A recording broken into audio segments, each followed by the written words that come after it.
Everyone to Daf Yomi 1 week at a time.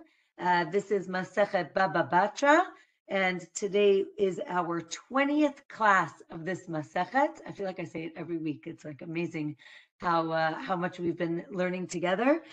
Today we are going to be reviewing Daf 135 through 141. Okay, so Daf 135. Again, we've been speaking about a person who is on their deathbed, and in Hebrew the term is, or in the Gemara the term is a shchiv me'ra, which means that they're about to die, and therefore their statements are taken very seriously. Whereas if a person just says, go give something to so and so, we say that's not valid, right? It's an oral statement, and you have to write things down in a document. You have to do a kinyan, a formal act of acquisition. But there is, as I said, for the shchiv me'ra, there is a special dispensation that we listen to whatever he says, and we take it at face value. So therefore, if a man is dying and he does not have any children, and he makes the statement that his wife can even marry the Kohen Gadol. Now we know that a widow is not allowed to marry the high priest, but he doesn't mean it literally, but he means that he's actually divorcing her, and therefore she's not seen as a widow, she's seen as a divorcee. And we believe him to say that he divorced her. Again, why would he want to do this? We learned in Masechet Yevamot that sometimes the husband doesn't want the wife to have to marry his brother, and therefore he will divorce her instead of her having to marry his brother. Another opinion is, no, we don't believe him, and she does have to do yibum. Okay, now here's the question. Let's say we were talking about the power of the shchiv me'ra to say what, we believe what he says. What if he says something that goes against what we already know, right? And this is the term of chazaka, right? Chazaka is something where we've established something, right? A certain reality. And the question is, do we believe the shchiv me'ra to say that something is not what we thought it was? So the Gemara says that, right, if a person has a chazaka, that he doesn't have any brothers, right? You've known this man for 20 years, you've never met any brother, and then at death he says, right, I don't have any brothers. So we have a chazaka and his statement, so we believe him. Now, the Gemara says, obviously we should believe him. Why would we not believe him? Even if there are witnesses that come, no, they don't come, that they're actually very far away and they don't have the ability to testify here, right? So if there are witnesses far away who say that he actually does have a brother, the fact that there was a chazaka that he doesn't, and he said he doesn't, trumps witnesses that are not in the vicinity, right? They're far away. And since we're talking about believing people's statements, the Gemara brings up a famous story. I think we have seen it before. Shmuel's daughters were actually taken captive.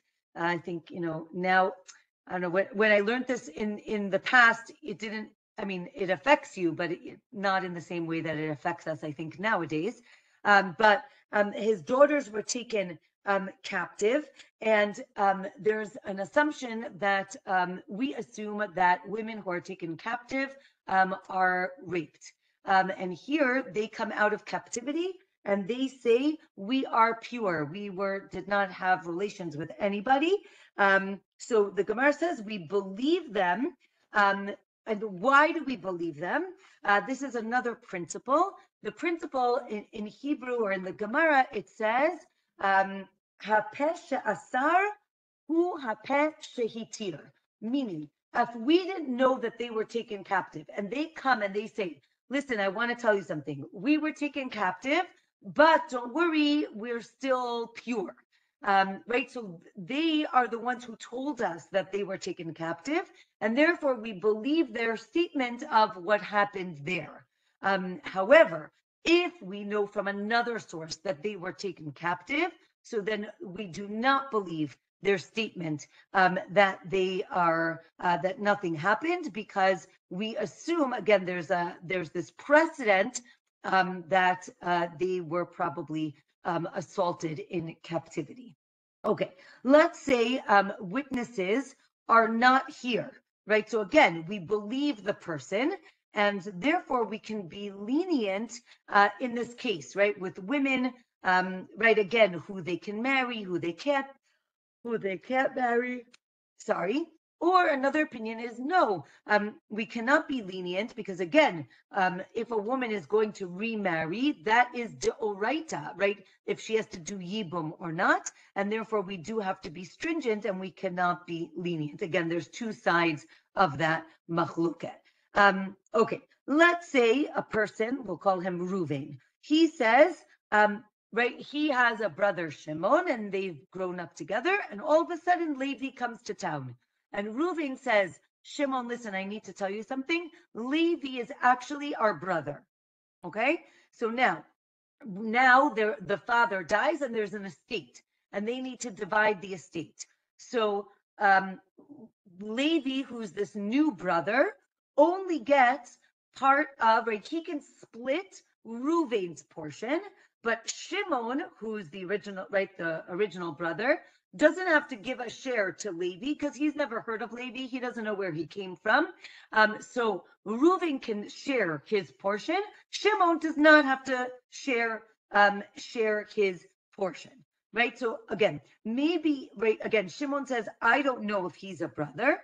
So then if he says, I don't know if he's a brother, when Levi dies, so then let's say he doesn't have any children, the Shimon and Reuven they split his estate, right? But if Shimon got up and said, no way, I know Levi is not our brother, so actually he doesn't get a portion from Levi's estate if he dies. Right? And this seems to prove that if someone says, I don't know, it means that you don't need to pay, right? Meaning if he says, I don't know, and he's going to get money, so then it seems that works. And the Gemara says, no, not necessarily.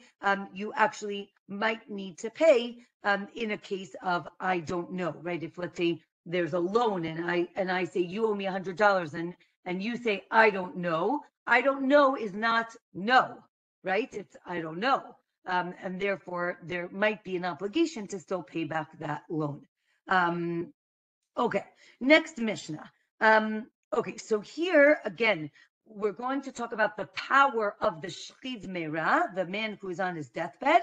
Now, if a person gives a gift, so you need to write down a document. In the document, I give so-and-so this gift, and you do a form of acquisition, a kinyan.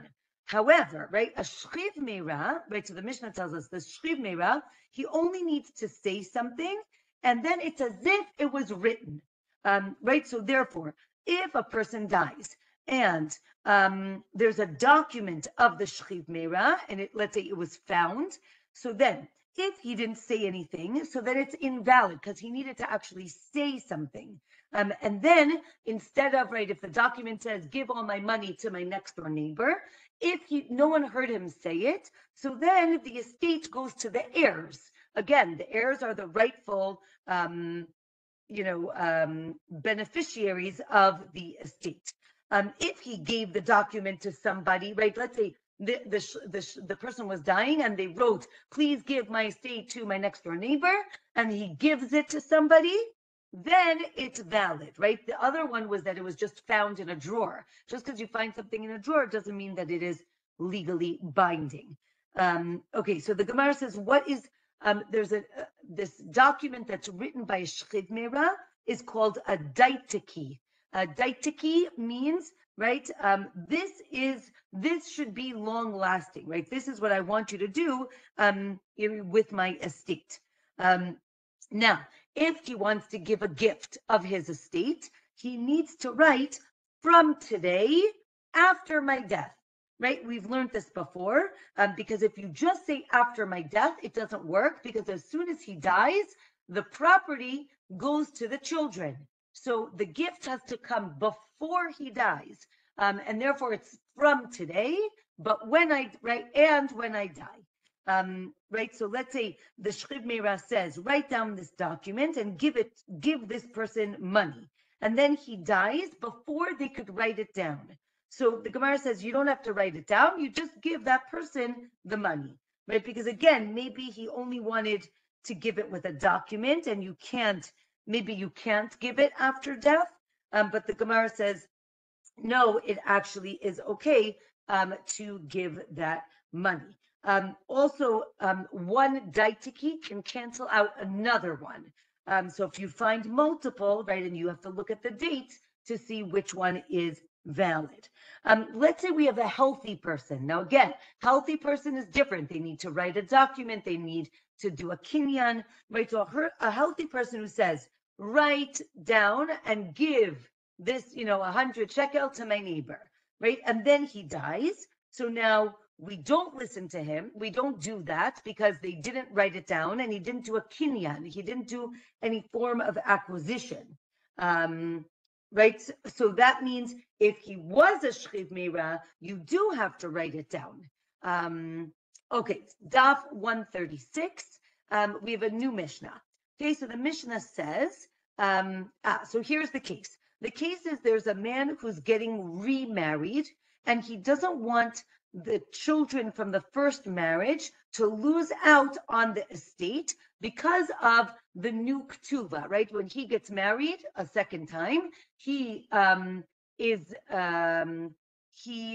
saying that he is going to give this new wife, right, in the event of divorce or death, he is going to give her a certain amount of money. He doesn't want his children to lose out of their estate. So what does he do, right? So the Mishnah tells us he has to write, right, this estate, right? Let's say the house in the Hamptons, right? That's going to go to my children, and he has to say from today and after I die.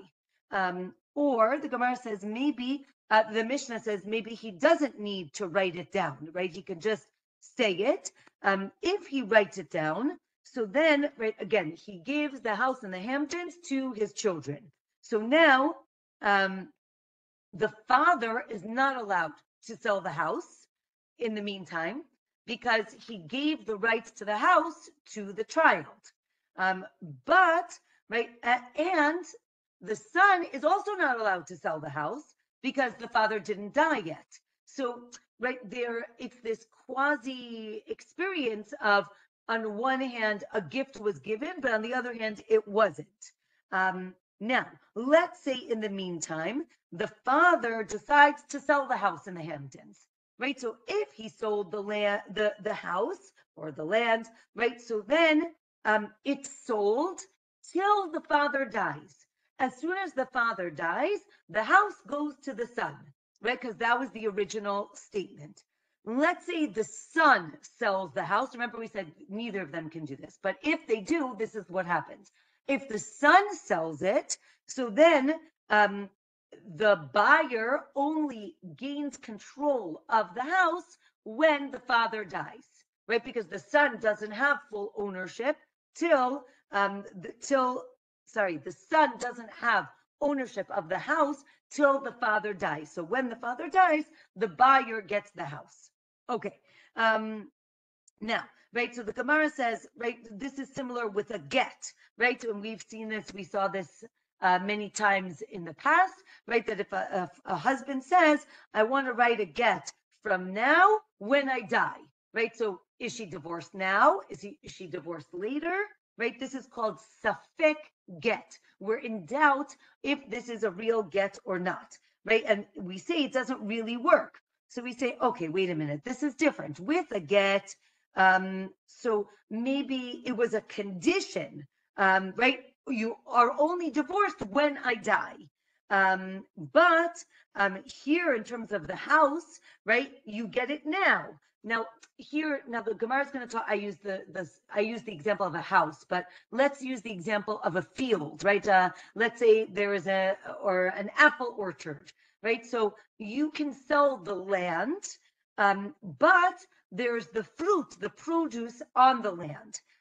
Right? So let's say he means, right, I'm giving you the land now, but the apples, right, those are mine, right? I get to eat the apples, says the father, right? I want to eat the apples my whole life. When the father dies, then the son gets not only the trees, but also the apples. Okay. And then there's a machloket if you have to write mehayom, from today, or can you just write when I die? And the halacha is that that you do not have to write mehayom, but again, I think people nowadays actually do write something about, right, from the minute before I die, right, as opposed to just when the person dies. If there is a language of kinyan, of acquisition in the document, so then you don't have to write the word mehayom, right, from today. Okay, let's say, so now let's go to the case that we just said. Let's say the case is the land is owned by the son, and the produce is is owned or is controlled by the father, right? So again, if the son sold the land, but then the son, right? Again, the father is still alive. The son sells the land, but the son dies before the father dies. Right? So now what happens? Right? Does the buyer get the land? Now remember, the buyer is only getting the land because it went to the son and the son sold it to the buyer. But if you take out the son, so there's no connection between the father and the buyer. So maybe the buyer does not get the land, or maybe he does, right? Again, this is the machloket. And now there's a very famous machloket here, which is if you have rights to the peirot, to the produce, is it as if you own the land, right? So the term in the Gemara is kinyan peirot, right? Ownership of the peirot. Literally, the peirot means fruit, but it means any produce. It could be vegetables, it could be green, right? But the fact that I own the peirot, is it kikinyan guf haguf dami, right? Does it mean that I own the land, right? If I have the rights to the apples, is it as if I own the apple trees, right? Because I have the rights to the apples. And that is a very big machloket, right? Because again, who has the right to the land? Whoever has the right, again, so that's the question. If I have the right to the apples, I have the right to sell the land. And if I don't, I don't. Or if I own the land, even if I don't have the rights to the apples, maybe I can still sell the land, right? So that is a big machloket on daf, all over Shas, but also on daf 136. And then the Gemara brings up the mitzvah of bikurim. The mitzvah of bikurim, I think we have learned this before. Bikurim are the first fruit. There's a mitzvah to bring the first fruit that grows on your land from the 7 species, from Shivat Haminim. You bring them up to the temple and you give them as a gift to the Kohanim. Now, the Torah tells us who brings bikurim, a person who owns the land, right? And we saw this actually previously, in this Masechet, where we talked about if you buy 1 tree or 2 trees or 3 trees, right? Can you bring bikurim and say the verses, right? Say the psukim. Only a person who owns the produce and the land can bring bikurim and say the psukim. And therefore, right, again, in bikurim, it says that you have to own the land and the fruit.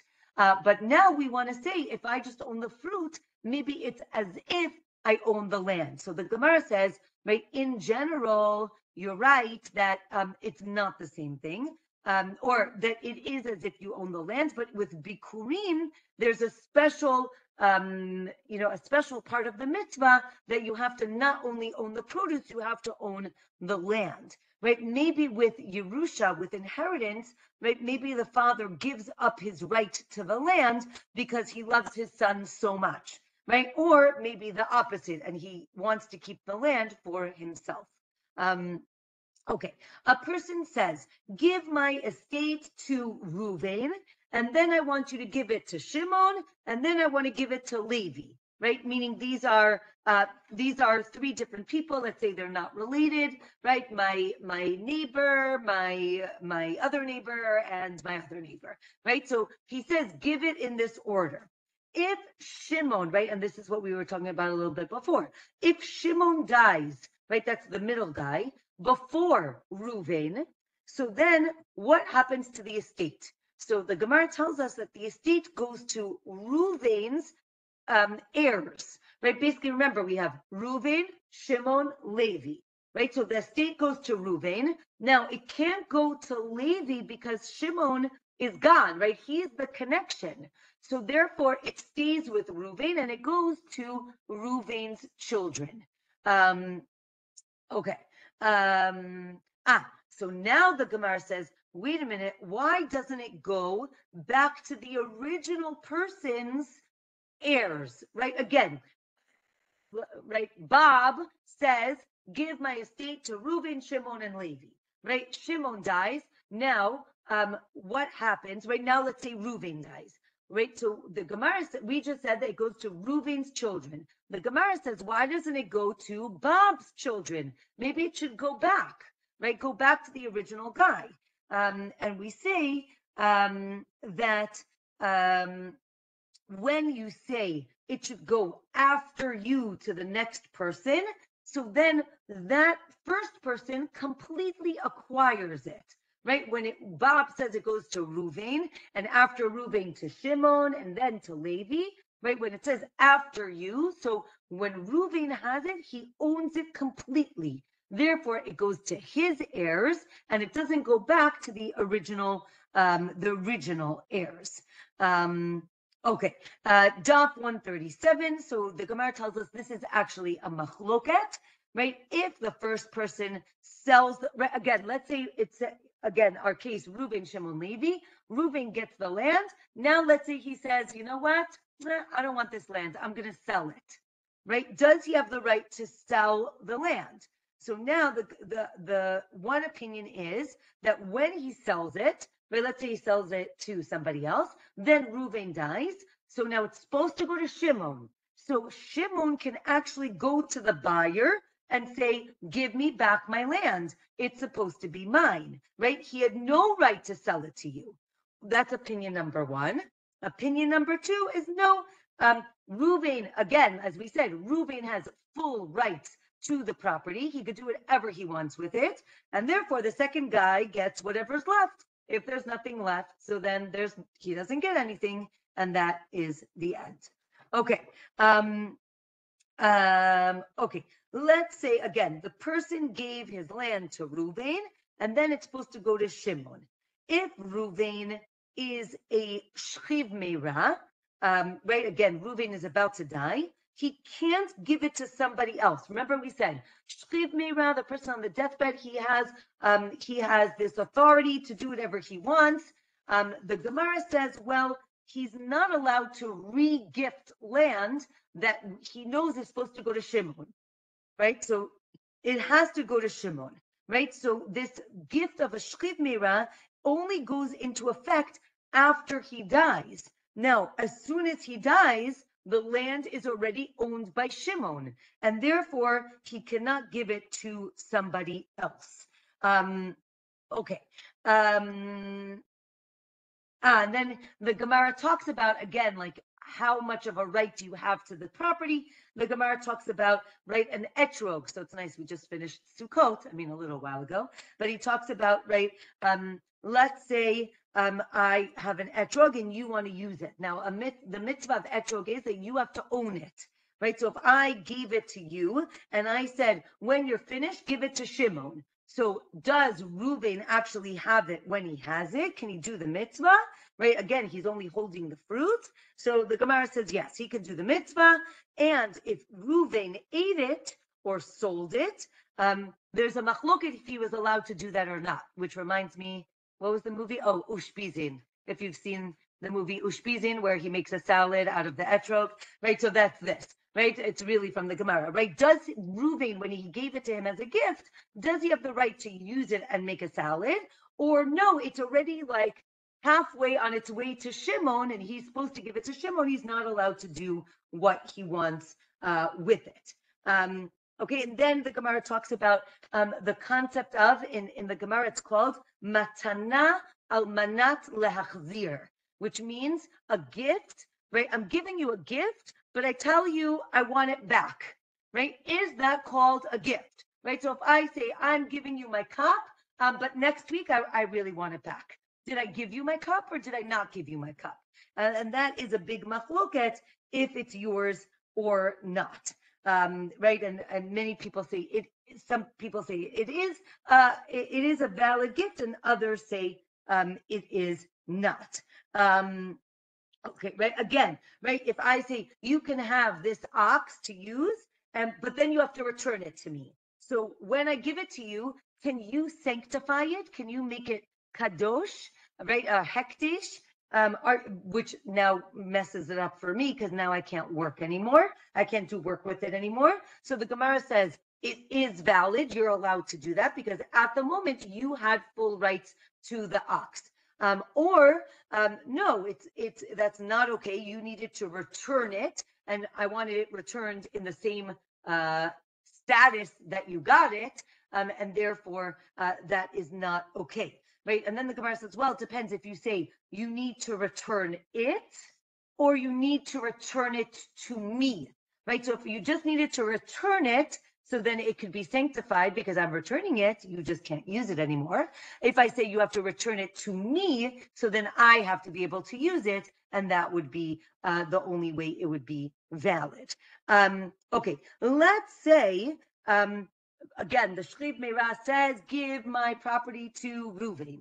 Now let's say Reuven says, I don't want your estate, right? I don't want to have to pay the property taxes. I don't want to have to bother. It's a bigger thing.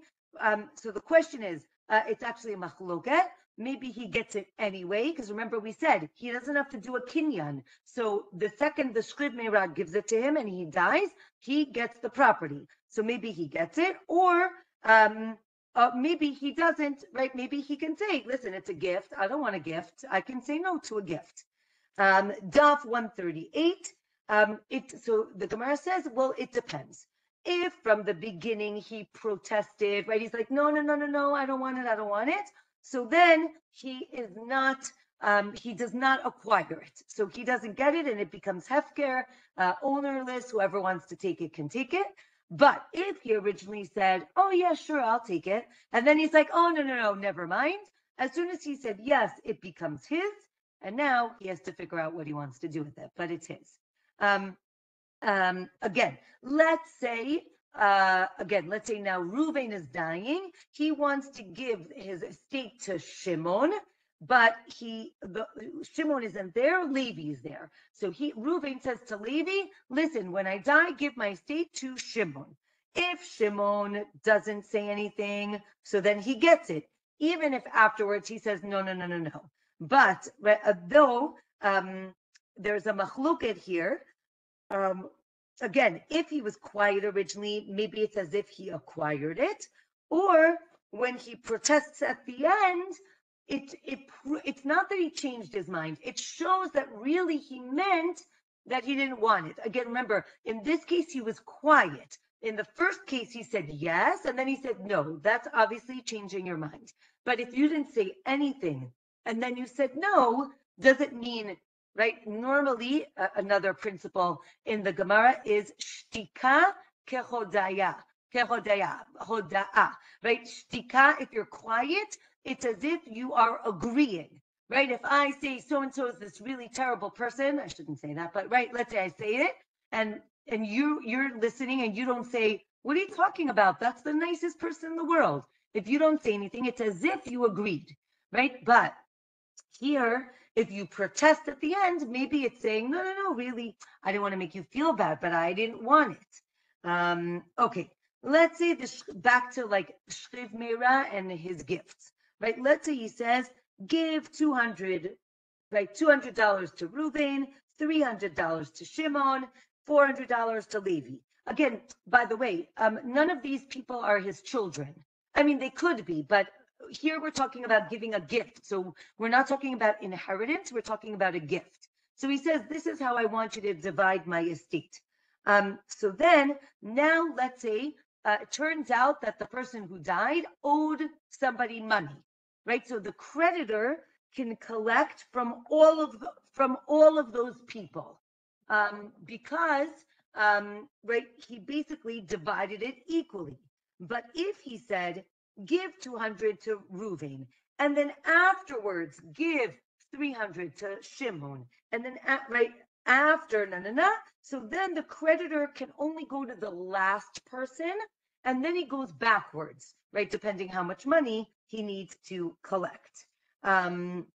Okay, let's say he says, now it's people who are going to inherit him. Give 200, zuz or shekel to my firstborn, right? And see that he should get what's fitting for him. As opposed to if he says, give 200 to my bechor as his bechorah, as his portion, right? So if the first statement, right, give it to my bechor as is fitting, means I'm giving you a present, and then he gets his portion as the firstborn, right? If he says as the bechorah, so then he only gets the 200 as his bechorah, as his birthright, right? And here the Gemara says the firstborn can choose. Does he want this gift of 200, or what, when you divide the estate, whatever that portion would be, and he can choose the highest value, right? The same thing with his wife, right? Give 200 zuz to my wife as is fitting. That is saying, give her a gift plus give her ktuva. But if he says, right, give her 200 zuz as her ktuva, so then it's her ktuva, right? And she doesn't get extra. And the same thing as the creditor.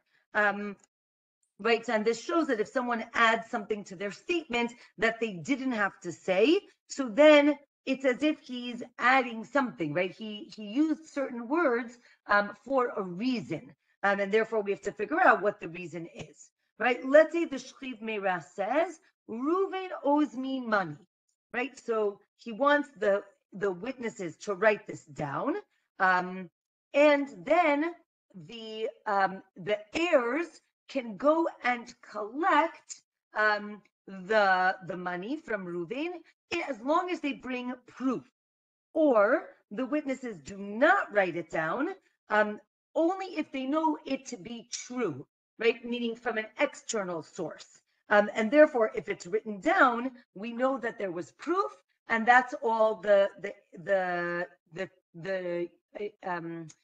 heirs need to do. They just bring that document to collect the money. Okay.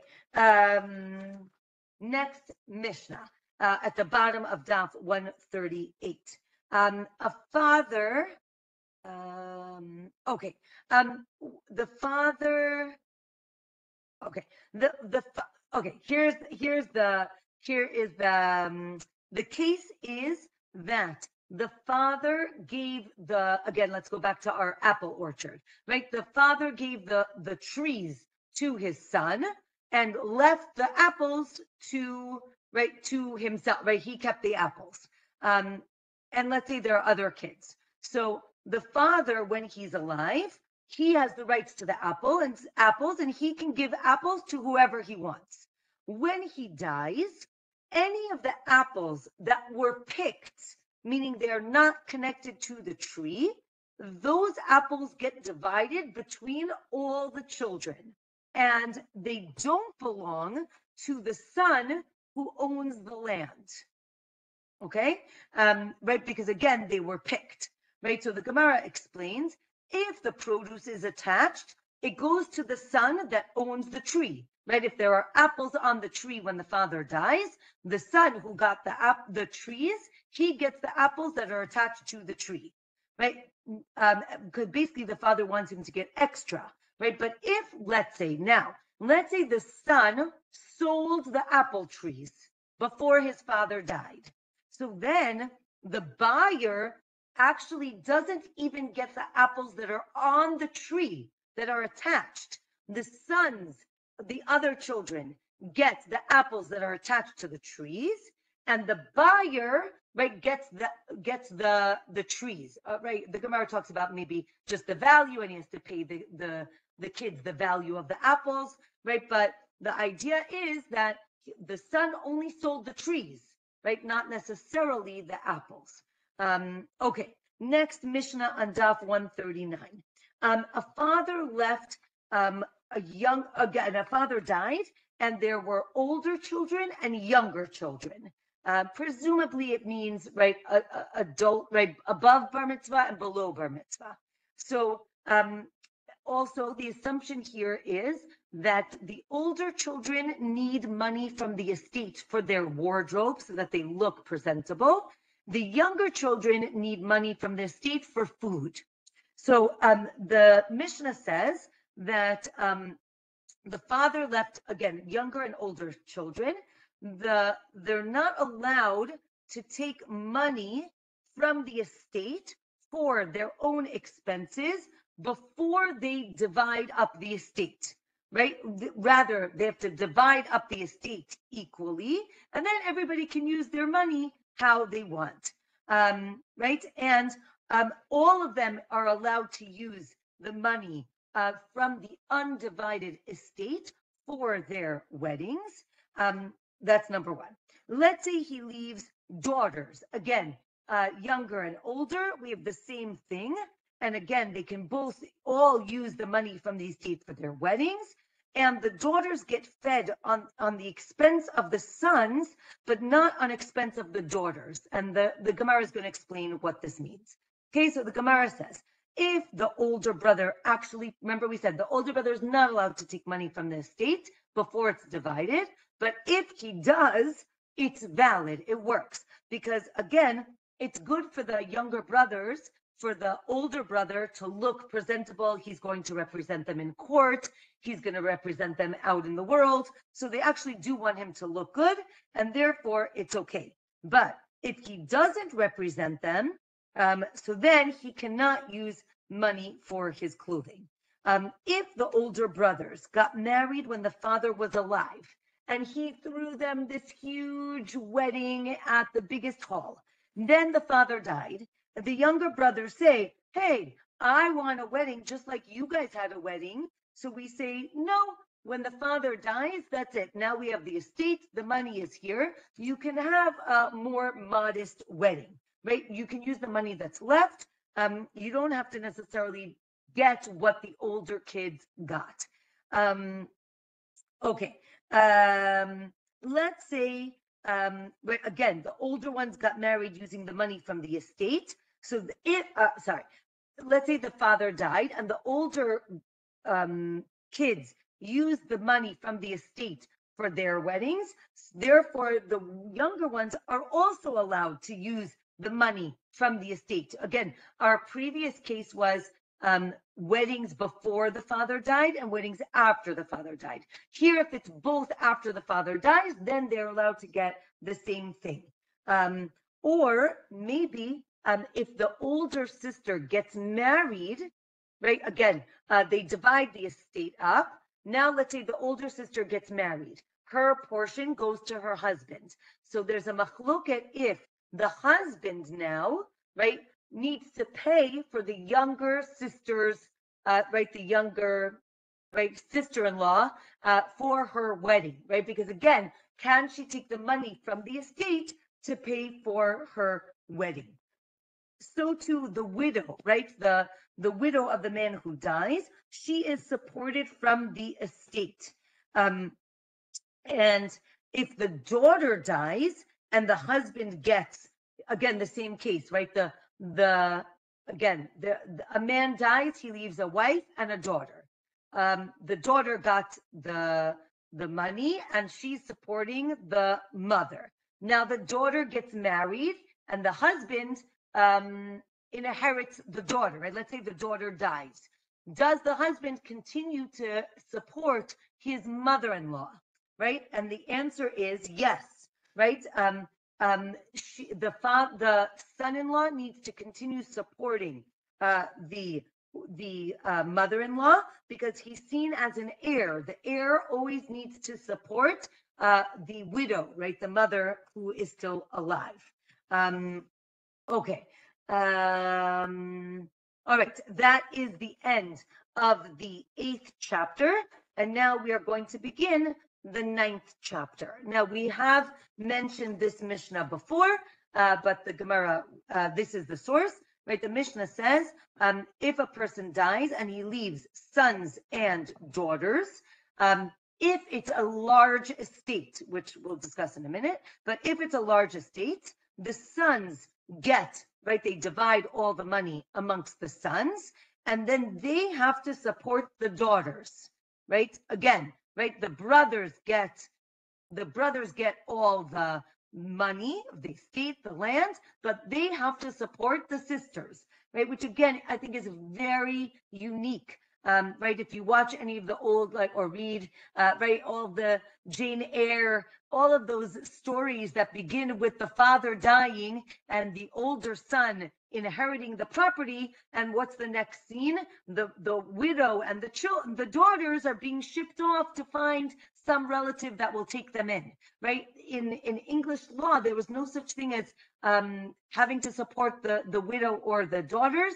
The son got the land, and you could try to, if he was nice, he supported them, but he didn't have to, right? Already here 2,000 years ago, the Mishnah tells us the sons get the money, but the daughters are supported, right? So also, I think a lot of times we read, oh, the sons get the inheritance and the daughters don't.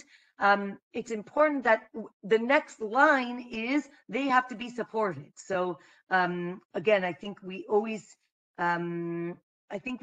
see how the Mishnah and the Gemara are trying to protect the women. Okay. If the estate is not a large estate, it's a smaller estate, or he leaves very little money, so then actually the daughters get the estate, right? They're supported by the estate, and the sons have to go and beg for charity. Again, like super revolutionary. And the idea here is because of modesty, we don't want the girls to have to knock on doors to ask for charity. Let the boys do it. And then Admon says, wait a minute, because I'm a man, I should lose out. How could that be? So we'll get to that in a minute. So the Gemara said, let's go back to the Gemara. Go back to the beginning of the Mishnah. The Gemara says, what does it mean, a large estate? A large estate means there's enough money to support the sons and the daughters for 12 months. Or another opinion, it's enough to support the sons and the daughters till they grow up, right? Till they are adults, till they can get married, till they can get a job. Less than that is seen as a small estate. Okay, Daf 140. How do we divide the estate? Let's say it's a smaller estate. We take out whatever we need to support the daughters till they grow up, and then whatever's left is divided up to the sons. But here, what we're giving to the sons is like a gift. It's not an inheritance. Again, if it's a big property, so then it's an inheritance. They get all the property. If it's a small estate, so then the daughters are supported. The sons get whatever's left, but that's not seen as a Yerusha. We say that the estate at the time of death, again, if it's big or if it's small, it depends on when the person died. Now, let's say if it was big and the sons got the land as a Yerusha, as an inheritance, so then you can never take it away, even if over time it reduces in value and now you need money to support the daughters. You cannot take it away from the sons at that point. If, let's say, it's small, you can, right, again, you take out what the daughters need, you give the rest to the son, but then if the property goes up in value, do the sons get the extra money or not? One opinion is yes. It's seen that the gain is in the possession of the heirs, and they do get that money. The wife, as we said before, the wife is supported from the estate. The question is, do we count her expenses as part of the value of the estate, right? To determine if we have a big estate or not. Or is her like stipend counted or not? What about the daughter of the wife, right? Meaning if the husband wrote that he would support his wife's daughter, right? Let's say from a previous marriage, is that support counted as part of the estate or not, right? Let's say there's a creditor and he owes him money. Is that counted as part of the estate? So those are all the questions that the Gemara asks. And who comes first, right? Let's say we don't have enough money and you have the widow and the daughter. Who do we support, right? Which one comes first? So we see that the widow, in the case where there's a widow and the daughter, is like the case of daughters when there are sons, right? Meaning the widow is always going to be supported. The daughter is always going to be, the widow is going to always be supported by the daughter, and the daughter is always going to be supported from the sons. And right, everyone else is going to ask for charity, right? So again, if there's a widow and a daughter, the widow is going to get the money and the daughter is going to ask for charity, right? We don't want the older widow to have to go asking for charity.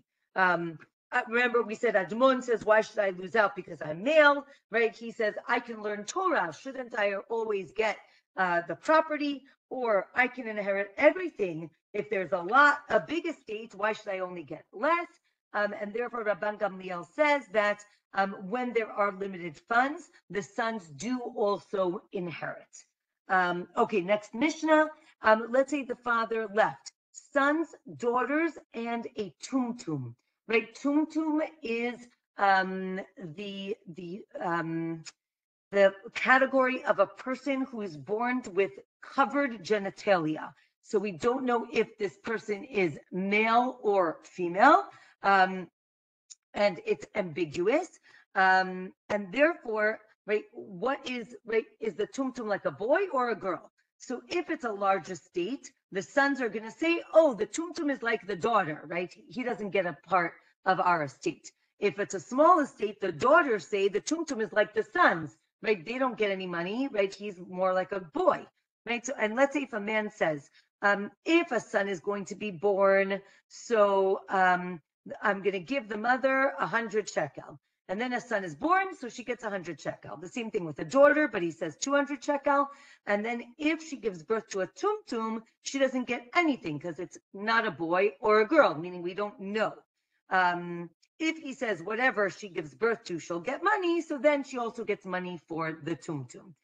If there are no other children, right, let's say the man dies and there's only the tumtum, so the tumtum inherits the father, right? The tumtum is a child. Even though we don't know the sex of the child, they still inherit the father. Okay, so now the Gemara explains. It seems that the tumtum gets at least like the daughter, or maybe he doesn't get anything, again, because we don't know if it's male or female. And basically, there's a machloket. How do we understand the tumtum? Is the tumtum, we're in doubt if it's male or female, or is it that what's called a bria bifnei atzmo? It's its own entity, and therefore it doesn't get anything. So the Gemara says, right, the tumtum inherits like a son and is supported like a daughter, right? So again, it seems that we're saying it's safek. We don't know if they are male or female. Right, but if you say they are something unique, so then they don't get anything. Okay, last daf 141. Remember in the case in the Mishnah, the father said, I'll give 100 if it's a boy and 200 if it's a girl. So the Gemara is like, oh, does that mean that it's better to have a girl as opposed to a boy? Right, you're offering more money for the girl. So, right, and we know obviously it's better to have a son. So we say no, rather, right, he's offering 200 because the daughter's going to need more money to be supported, and therefore he's giving her more money. Or maybe the wife is having a first child, and there's an idea that if the first child is a girl, it's a good omen for boys in the future, right? It takes away the ayin hara, and therefore it is good. Right, Rav Chisda actually only had daughters, and he says, right, daughters are better than sons. Right, and another from last week's parsha, it says that, for this week's parsha, it says Hashem gave Abraham everything, right? Berech et Abraham bakol. What does it mean? Everything that he didn't have a daughter, or it means that he did have a daughter, right? That's the machloket, how, how important it is to have a daughter. By the way, I can share that my children last night actually had a baby boy. So Mazal Tov also to my mother-in-law, Nira, who is on this on the shir. So Baruch Hashem. So all babies are beautiful and amazing. It doesn't matter if they're boys or girls, but this boy is very cute. Okay. So then maybe the Gemara says, maybe the case is whoever tells me that my wife had a child, so he'll get the money, right? Maybe it's about the messenger getting the money, not the wife or the child. But since we're talking about this, maybe he was saying, oh, the money is going to go to the child. Because we bring this up, the Gemara asks, can you give property to a fetus, right, to an unborn child? Right, so the Gemara says you cannot give property to the fetus, or maybe you can. Again, Rabbi Meir holds that you are allowed to maknet, to give something over to something that doesn't exist yet. But maybe it's talking about the thing, right? If I say, right, this coming year's salary, I'm going to give you, Aliza, as a gift, this year's coming salary. Okay, right? But I didn't make it yet. How can I give it to you if I didn't make it yet? So Rabbi Meir says I can do that because we know that I'm going to be working and I can give it to you. However, right, the Gemara says, right, Aliza Baruch Hashem exists, but a fetus does not exist. So how could you say I'm going to give my, right, $100 to the unborn child? The unborn child is not born yet, and therefore you cannot. And then the Gemara talks about, right, let's say if a Kohen dies and his wife is pregnant, the fetus doesn't make it possible for the wife or the slaves to eat truma, meaning because there's no child yet, they cannot eat truma. However, the fetus does inherit his father. Because as the Gemara tells us, Yerusha, right, inheritance is different than a gift, right? I can't gift something to someone who doesn't exist, but I can bequeath, right, the inheritance to someone who is, in utero. Or maybe you can only give a gift to a person who exists already, as we said, right? A father can say he'll give money to the child when the child is born, so that maybe then that works, right? He's not saying I'm giving it to you now you don't exist, but I'm going to give it to you when you are born, so then that could work. And with that, we will pause and wish everyone a Shabbat Shalom. We have 5 more minutes, so if there are any questions, I'm happy to answer them. Tov, Rabbanit. Thank you. Mazal tov, mazal tov. Thank you. Congratulations, Mazel Tov. Thank Yes, you. mazel tov, mazel tov, Zimman tov, and Zimman tov, and mazel. Yeah. It's not a question. It kind of is. With all the machloket that I've heard about for the last several years, did the responses keep working on them, or are they still stuck in history as nobody really settled it? It's a great question.